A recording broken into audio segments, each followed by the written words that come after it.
Real estate రంగంలో ladies చాలా అరుదుగా ఉంటారు. సక్సెస్ అయిన వాళ్ళు కూడా చాలా అరుదుగా ఉంటారు.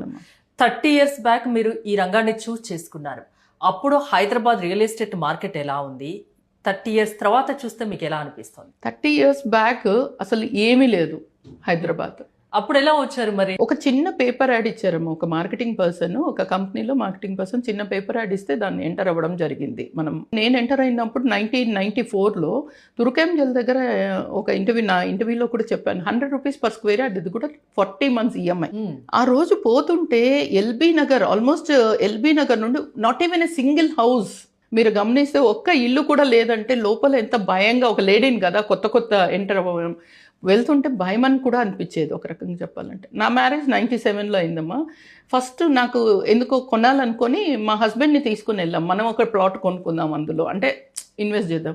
మా హస్బెండ్ అనుకున్నారంటే ఫస్ట్ టైం కదా, మ్యారేజ్ అయినా నెల కూడా కాదు, 15 daysలో అని అనుకున్నారంటే ఈ ఏందో భార్యనో కొత్త కదా, మనం ఏందో తెలియదు, నన్ను ఏదో ఇరికిచ్చేస్తుంది, బడ్జెట్ అంతా ఇక్కడ పెట్టిచ్చేస్తుంది అనుకున్నారంట. ఈ రోజు 40,000 per square yard అండ్ 100 రూపాయల గజం చొప్పున కొన్నారు. ఇప్పుడు అది 40,000.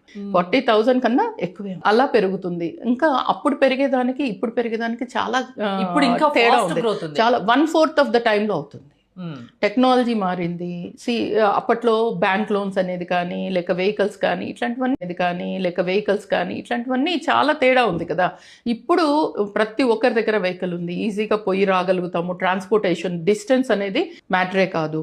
అలా సిచ్యుయేషన్ అయిపోయినప్పుడు, ఆ లెవెల్లో ఉన్నప్పుడు ఎక్కడి నుండి ఇప్పుడు సపోజ్ గచ్చిబౌలిలో జాబ్ అంటే కూడా వాళ్ళకు ఒక సొంత ఇల్లు కావాలి అంటే 1.5 hour ట్రావెల్ చేయడానికి దే ఆర్ రెడీ అనమాట.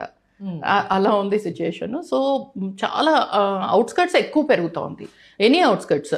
ముఖ్యంగా ఇప్పుడు ఇంకా సౌత్ హైదరాబాద్ ఎక్కువ ఫోకస్డ్గా ఉంది. భూమిపై పెట్టుబడి పెట్టండి, భూమిని నమ్ముకోండి అంటారు.